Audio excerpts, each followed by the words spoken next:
영종도 실미 해수욕장 가가지고 맨발 걷기 하려고 가고 있습니다. 지금 차 멀고.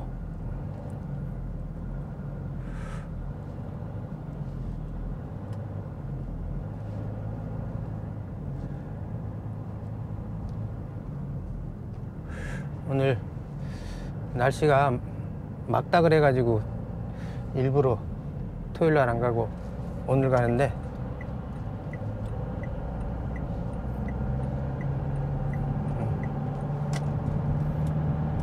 지금 영종대교 건너가고 있습니다.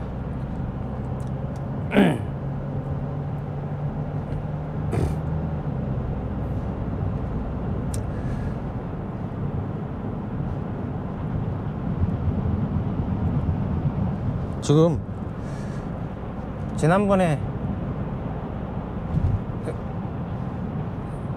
을왕리 해수욕장 가서 촬영했을 때 너무 그 차량 소음이 심해 가지고 오늘은 무선 마이크를 달았어요. 그래서 무선 마이크는 바로 내 지금 옷에다 끼워뒀는데 바로 내 입 밑에 있으니까 훨씬 사운드 품질이 좋을 것 같아요.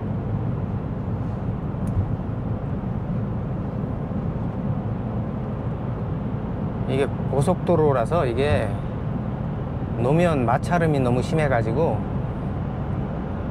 그냥 녹음하면은, 내장 마이크로 녹음하면 차량 소음이 너무 심하더라고요. 오늘은 저번 시간에 영종도 갔을 때, 영종도 그때 영종도 갔을 때가 아니 경의선 숲길 갔을 때 프로타고라스에 대해서 얘기했었는데, 오늘은 고르기아스에 대해서 얘기해 보려고 합니다.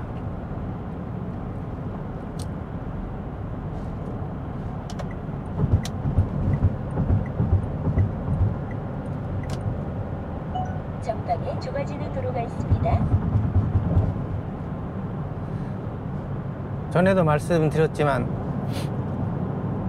이 소피스 중에 프로타고라스가 제일 멋있다고 생각했는데, 전에는 인간은 만물의 척도다, 그게 제가 말하는 인간은 세계다라는 말하고 거의 비슷한 말이기 때문에 멋있다고 생각했는데, 요번에 고르기아스를 공부하면서 이 고르기아스가 훨씬 더 멋있는 철학자라는 걸 알게 됐어요. 얼마나 멋있으면, 이게 고르기아스가 이 철학계 지각을 흔든, 온통 토대부터 다 뒤흔든 그런 엄청난 철학자예요. 100km 우정형 이동식 과속 단속 구간입니다. 그래서 영화의 그 골저스란 말이 있죠. 엄청난, 오썸 이런 뜻이죠. 이게 고르기아스에서 나온 말이에요. 이게 오늘 실미 해수욕장 가려면 영종도로 지금 들어왔는데, 여기서 이제 다시 무의도로 가야 돼요. 무의도. 실미 해수욕장이 무의도에 있고, 급회전 구간입니다. 안전운행 하세요.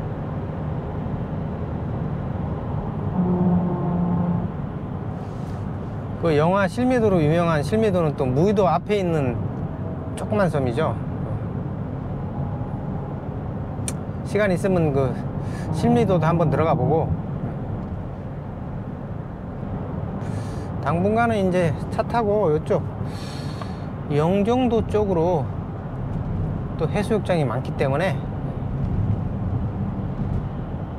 영종도 근처 해수욕장에서 맨발 걷기 하려고 합니다. 강화도도 가려고 했는데,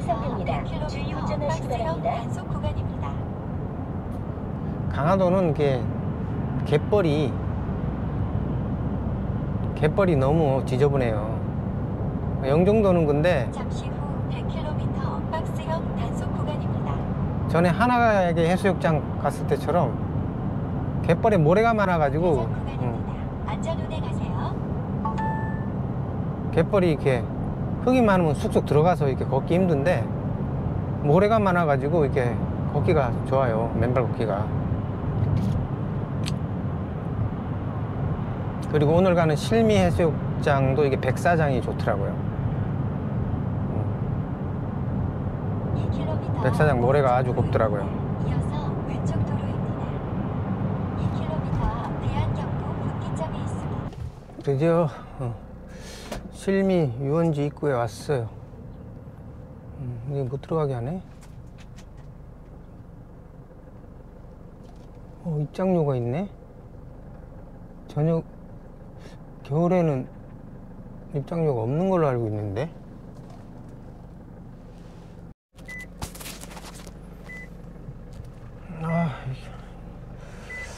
입장료 겨울에는 없는 줄 알고 왔는데 내리네요.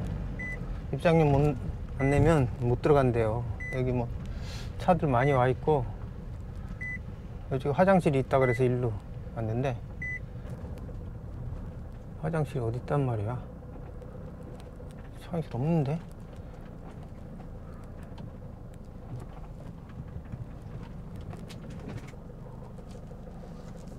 어디로? 이런 데로 이제 바다가 보이는데, 여기 있구나. 화장실 여기 있다. 화장실 여기 있네. 그래서 일로 가라 그랬구나.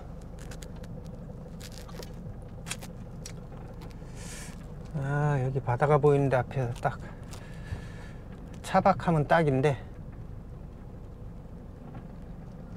물도 쓸 수 있네. 이게 요금이 없으면 물도 못 쓴다고 돼 있던데, 물 쓰는 조건으로 물 쓰게 해주고 돈 받는 게 낫죠.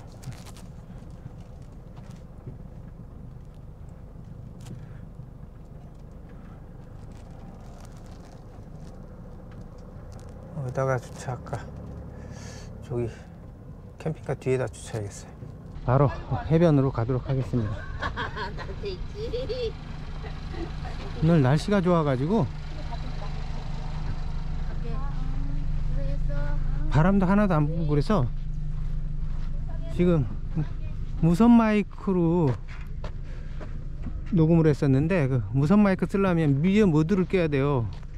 미디어 모드를 끼면은 또 이게 배터리 갈아 끼기가 힘들어요. 배터리도 갈아 끼기 힘들고 SD카드 갈아 끼려면 그거 다 해체해야 돼요. 그래서 오늘 뭐 바람도 없는데 굳이 뭐 와이어리스 무선 마이크 쓸 필요가 없죠.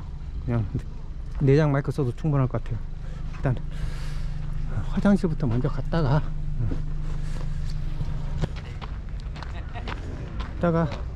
맨발 걷기 하다가 중간에 라면 끓여 먹도록 해야겠습니다. 여기가 화장실. 화장실 깨끗한가 보자 한번. 뭐 그저 그러네. 맨발 벗었습니다. 맨발 벗고 백사장으로 내려가도록 하겠습니다.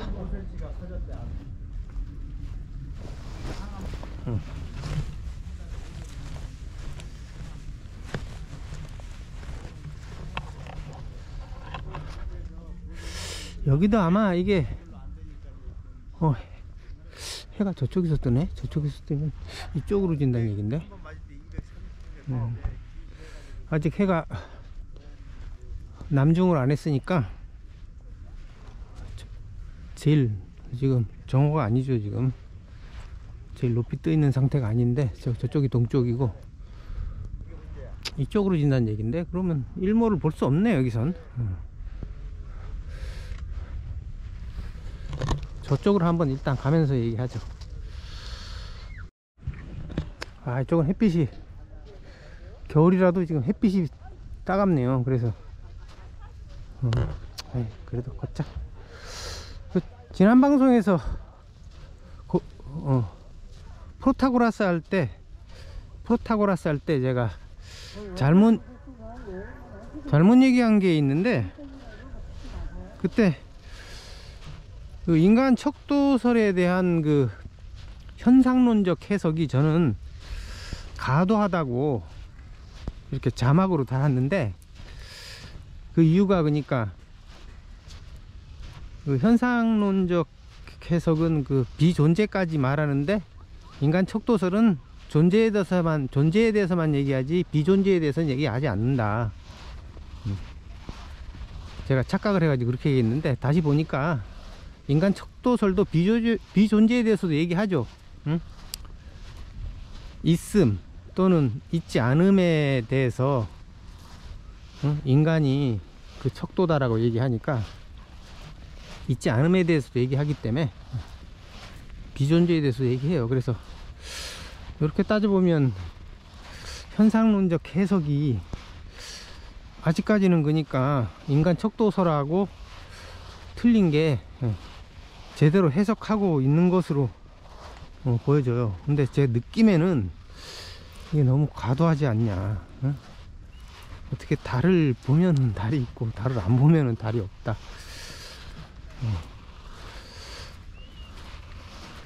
정말 그 인간 척도설이 그렇게까지 해석이 되는 것인가. 이건 좀 더 생각 좀 해봐야겠어요. 그래서 나중에 또 제 말이 맞으면은 과도하다는, 현상론적 해석이 과도하다는 게 또 맞을 수도 있으니까 그때는 다시 또 정정하도록 하겠습니다. 제가 이 방송하면서 별로 틀린 적이 없는데, 제가 방송한 중에 가장 크게 틀린 경우가 이 경우예요. 오늘은 이제 고르기아스에 대해서 얘기하려고 해요. 고르기아스는 이게 그러니까 전에는 제가 프로타고라스가 인간 척도설이 제일 멋지다고 봤었는데, 요번에 그러니까 소피스트들에 대해서 자세히 공부하면서 고르기아스가 더 멋지다는 걸 알았어요. 여기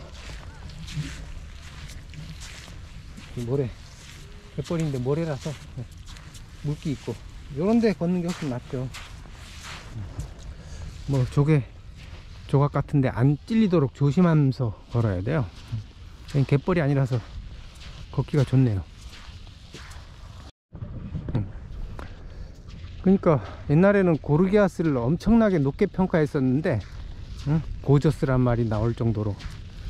근데 그 해에 들어서 언제부터인가 평가절하 돼가지고 매도돼가지고 궤변론자로 치부되죠. 그걸 제가 공부하면서 이게 굉장히 잘못됐다는 것을 알았어요.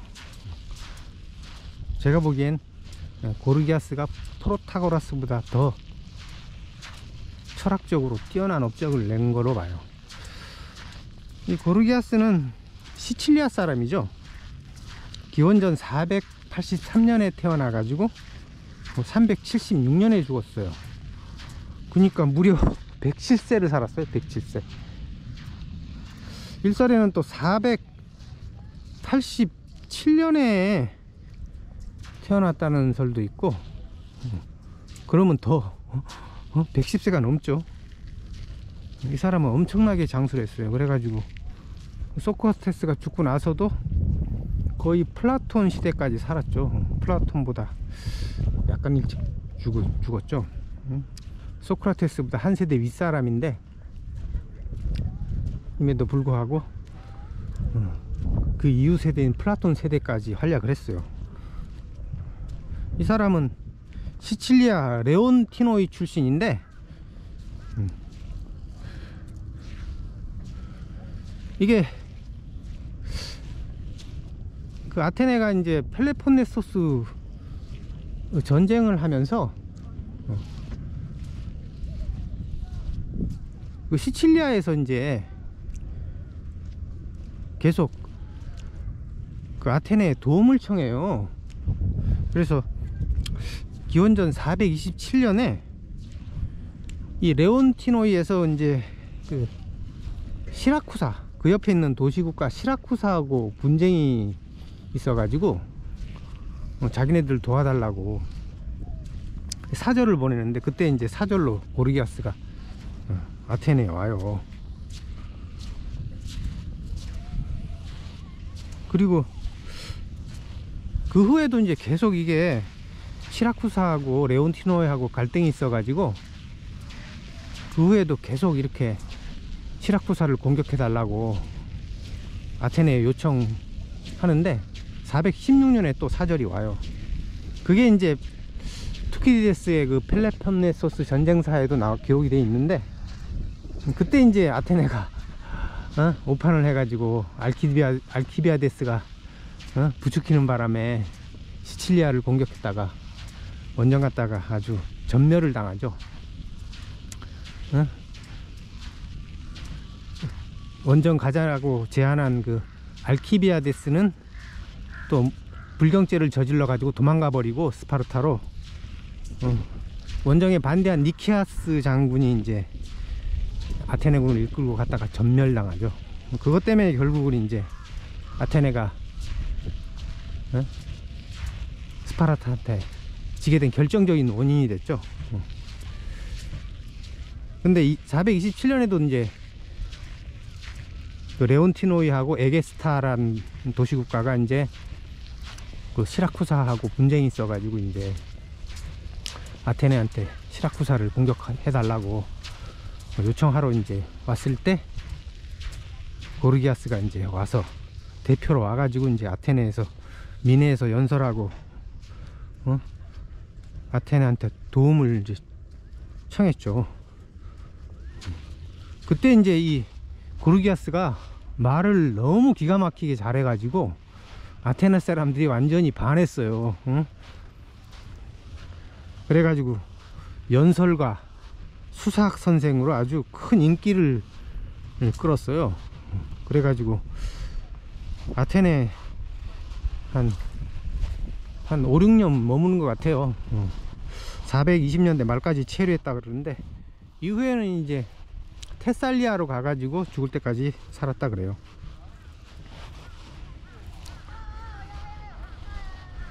그래서 이 사람이 고르기아스가 엠페이도클레스의 제자예요.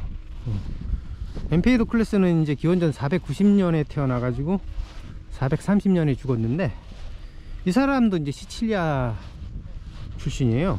시칠리아 아크라가스에서 태어났는데, 이 사람도 이제 연설가로 유명하고 수사학로 유명하고 의사이자 시인이자 정치가까지 했는데, 이 사람이 대표적인 게 그 사원소설이 유명하죠.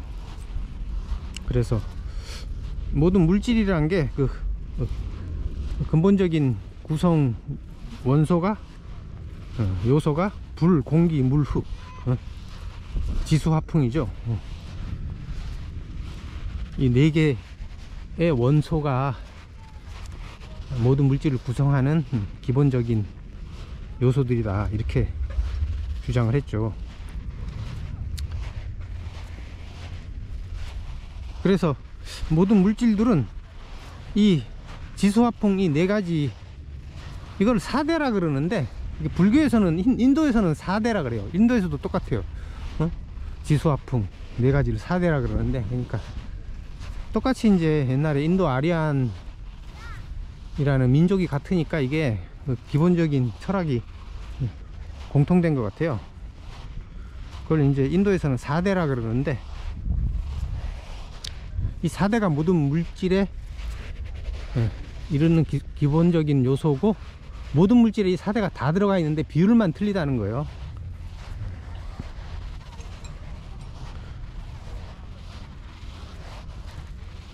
그러니까 모든 물질들이 이제 이 4대의 비율에 따라서 서로 형태를 바꿀 뿐 어떤 사물도 새로 탄생하거나 소멸하지 않는다고 생각했다.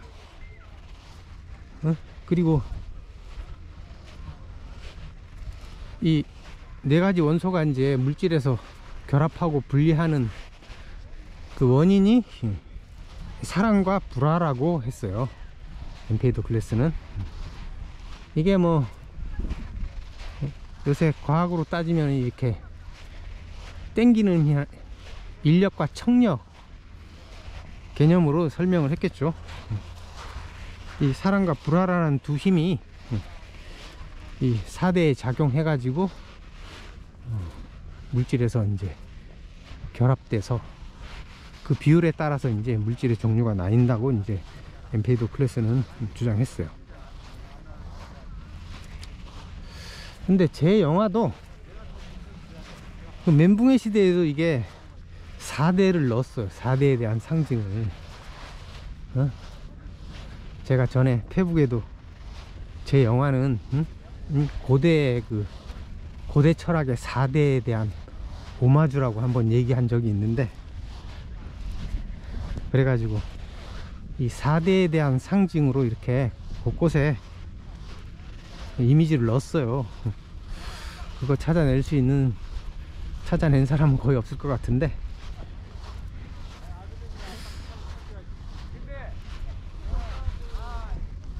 제 영화의 이제 기본적인 철학이죠, 그게. 그래서 나중에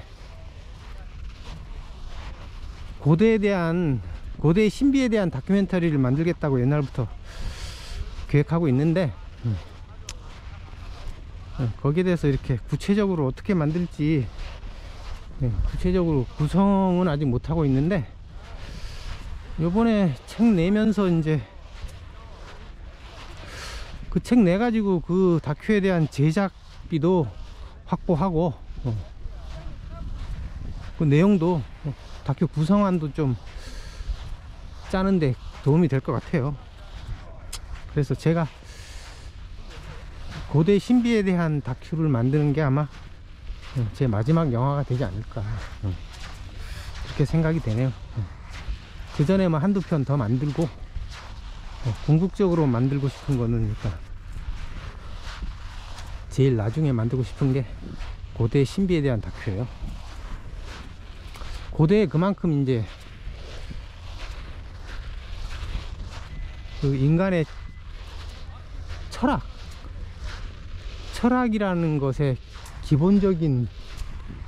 기본적이고 완성된 형태가 저는 고대에 이미 완성이 돼 있다고 생각했어요. 여기가 실미도예요. 지금 썰물이라 가지고 실미도로 이렇게 연결이 돼 있죠. 지금 사람들이 실미도 들어간 사람, 남은 사람들이 있는데, 다시 한번 안내 방송에서 지금 12시 반까지 실미도 계신 분들은 나오라 그러네요. 12시 반까지 전부 나와주시기 바랍니다. 밀물 들어오면 12시 고립되니까 반까지 나오라 그러네요. 나와주셔야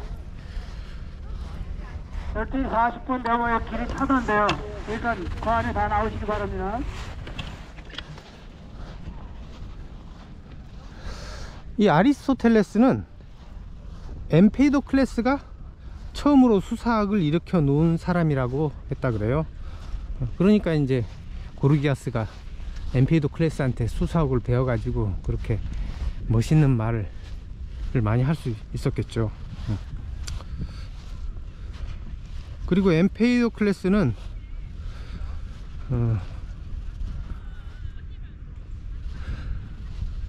모든 것은 방출물을 내뿜는데 사람들은 그 방출물을 받아들이는 통로가 있어 가지고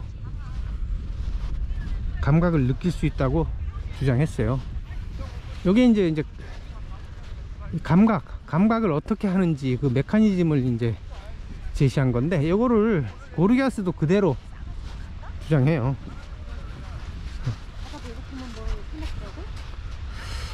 근데 엠페이도클레스도 그렇고, 이렇게 제가 보기엔 아낙사고라스를 제외하면은 아나락사고라스의 그 자연 철학은 뭐 근대 과학에 못지않은 그 엄청난 자연 철학이고, 엠페이도클레스도 마찬가지고 좀 너무 그 자연 철학이 단순해요, 사실은. 그래서 뭐 엠페이도클레스가 4대를 주장하긴 했는데, 그게 실제 자연하고 맞기보다는 어떤 철학에 가까운, 철학에도 가까운 거죠. 이게 과학이라기보다는. 이게 따갑네, 따가워. 이게 신미도 가는 그 길이 조개 껍데기가 많아가지고 따갑네, 따가. 신미도는 가지 말고 이쪽 모래사장이나 걸어야겠습니다.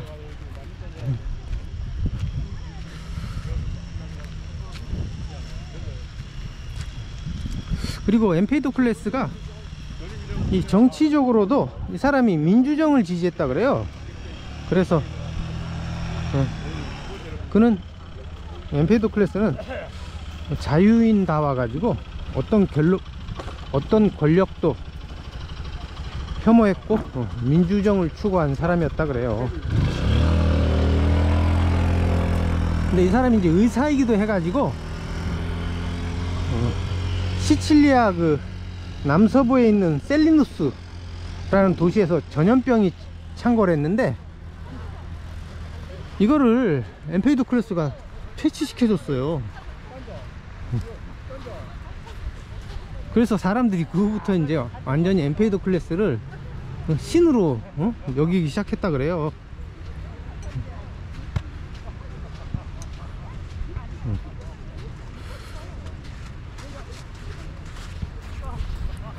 그래서 엠페이도 클래스도 이제 사람들이 그렇게 막 써봤더니까 자기도 이제 착각해가지고 자기도 이제 신이라고 생각하고 그 에트나 화산, 시칠리아에 있는 화산, 유명한 화산이 에트나 화산인데 거기에 올라가가지고 분화구에서 떨어졌대요. 자기는 신이니까 안 죽는다고. 그런 얘기가 있는데 요건 좀 이렇게 지어낸 얘기 냄새가 많이 풍겨요. 왜냐하면 그 엠페이도 클래스가 지은 시가 있는데 거기에 그런 얘기가 나와요. 보면은 벗들이여 황금색 아크라가스 강변의 크나큰 도시의 가장 높은 곳에 사는 사람들이여 오직 선한 일에 마음을 쏟고 이방인들을 환영하는 항구이자 악에 물들지 않는 사람들이여 안녕하신가. 나는 그대들에게 불멸하는 신이요 더 이상 죽을 운명의 인간이 아니로다. 요런 시를 져가지고 엠페이도 클래스가 불멸하는 신이라고 이렇게 시에서 말하니까 거기서 이제 지어낸 말 같아요. 말년에 이제 엠페이도 클래스가 이제 고향으로 돌아가려고 아크라가스로 돌아가려고 이제 했는데 그 반대자들이 자손이 반대해가지고 못 돌아가고 펠레폰네소스로 갔다 그래요. 거기 가서 이제 죽었다 그래요. 그러니까 이게 에트나 화산에서 뛰어내렸다는 얘기는 이게 루머를 지어낸 얘기일 가능성이 많죠.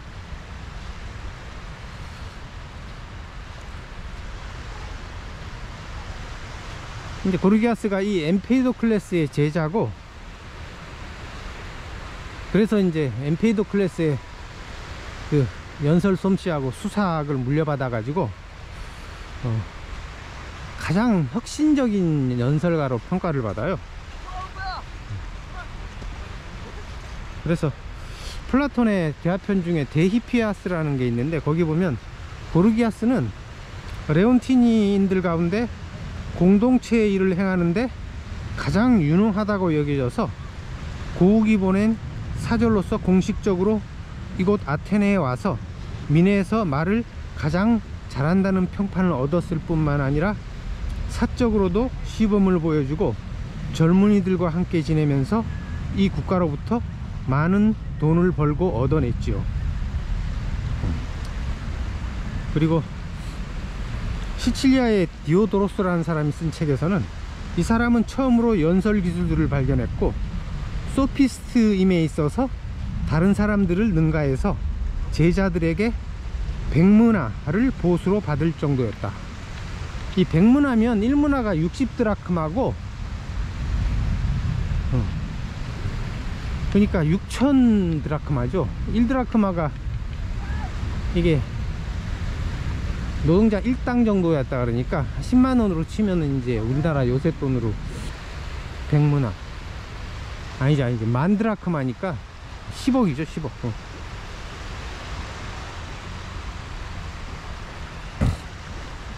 엄청난 돈을 받았다 그래요. 그리고 필로스트라토스라는 사람이 쓴 그 소피스트들의 생애란 책을 보면은 즉흥연설을 시작한 사람은 고르기아스이다. 이 사람은 아테네 극장에 나타나서 내놔 보세요들 하고 자신있게 말했던 것이다. 그리고 이런 배짱 좋은 말을 입 밖에 꺼낸 것이 이 사람이 처음이다. 그러니까 뭐 연설을 너무 잘하니까 아무 주제로도 그냥 언제 하더라도 뭐 자신 있었단 얘기죠. 그 정도로 잘했단 얘기고,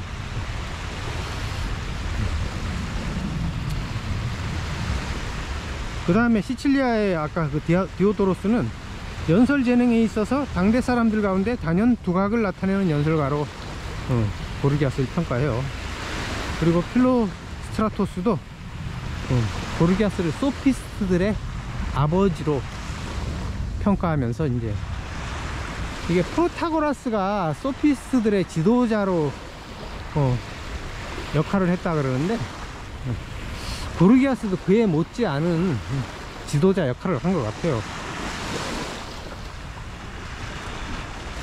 근데 이제 고르기아스가 소피스트인지 아닌지는 이게 논란이 있어요. 근데 플라톤의 그 기준에 따르면은 돈을 받으면 소피스트니까 플라톤의 그 기준은 딱 한 가지밖에 없죠. 돈을 받냐 안 받냐. 그 철학의 내용 같은 거 묻고 따지지도 않고 무조건 내가 돈 받았냐 안 받았냐로만 따지니까 플라톤의 기준에 따르면 소피스트가 맞죠.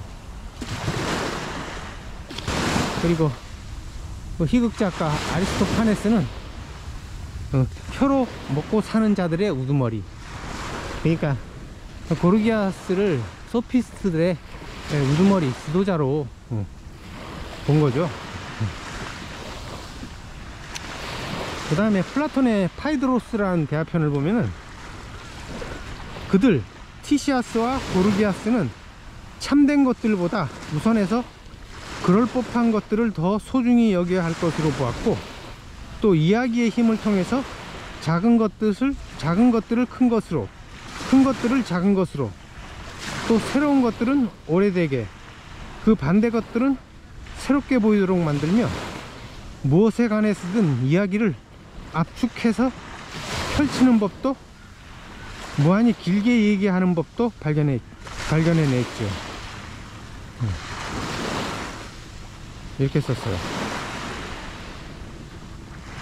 그리고 고르기아스가 얘기하기를 상대방의 진지함은 익살로, 익살은 진지함으로 허물어야 한다 라고 얘기했다 그래요. 그래서 그 당시에 이제 고르기아스식 표현이라는 게 유행을 했는데, 이 고르기아스가 얼마나 말을 잘했으면 한 가지 일화가 있는데, 이게 카이레폰하고 관련된 일화예요. 또 그래서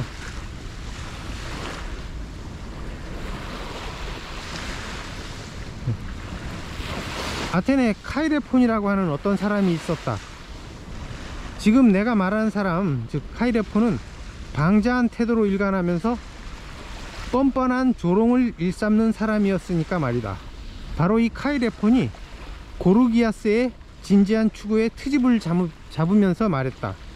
고르기아스, 콩들이 내 배는 부는데 뭐 때문에 불은 못 부는 거죠? 이게 이제 우리말로 하면 이게 뭐 별로 뭐 평범한데, 이게 히라보로 하면 이게 웃음말이 돼요. 이게 콩들이 피 쏘이고 부는 데가 피쏘시, 불이 피르고, 그리고 또 바람이 부는 걸 이제 핏소신이라 그래요. 그래서 다 이게 우리말로는 피읍 발음이 나는 거예요, 이게. 예? 응? 핏소이, 핏소시, 피르, 핏소신. 그러니까 전부 다 피읍 발음으로 되니까 이게 말이 우습게 되는 거죠, 이게. 그러니까 조롱하는 거죠, 그러니까 아주 재치있게 조롱하는 건데. 여기 해변 끝인가 여기가? 근데 여기 대해서 이제 고르기아스가 화를 내지 않고 대답을 했어요. 이렇게 대답을 했다 그래요. 이건 당신이 고찰할 거리로 남기죠. 다만 저거 하나는 내가 오래전부터 알고 있는데요. 땅은 이런 사람들을 위해 회향 줄기들을 자라게 하지요. 이것도 이게 의미를 짚어보면 이게 되게 아주 우스운 말이에요. 이게 이 해양줄기가, 이게 프로메테우스가 불을 훔칠 때 이 해양줄기가 안이 비어가지고 거기다 숨겼다 그래요. 이렇게 불하고 관련된 거고, 그리고 이거를 회초리로 사용한다 그래요, 선생들이. 그러니까 너 같은 놈은 맞아야 된다는 거죠. 응? 그리고 이제 해양줄기를 자라게 한다는 그 자라다라는 동사가 또 피세이에요, 피세이.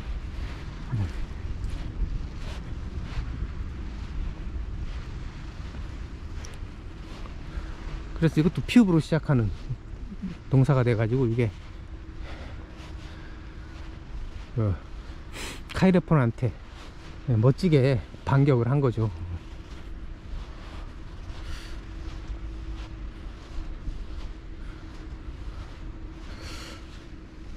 나중에 그러니까 고르기아스가 테살리아에서 말년을 보냈다 그랬는데, 거기서 이제 고르기아스식 표현이 유행했다 그래요. 그리고 나중에 이제 그 제2 소피스트 시대가 열리는데, 그때도 이제 히피아스식 표현과 함께 고르기아스식 표현이 되게 유행했다 그래요. 그리고 시칠리아의 디오도로스라는 사람이 쓴 책에는, 그래서 이 사람이 아테네에 도착해서 민해로 이끌려져서 아테네인들과 동맹에 관해 얘기를 나누게 되었고, 그 말투의 기이함으로 아테네인들을 놀라게 했다. 특이하고 솜씨가 남다른 표현 형태들을 처음으로 구사했으니 말이다. 즉 대조, 균등병렬이나 균등대칭, 가군 및 그 비슷한 다른 것들도 구사했다. 그리고 키케로가 쓴 말에 의하면, 그가 처음으로 산문에 운문을 결합시켰다는 말이다. 산문을 운문식으로 썼다는 거죠.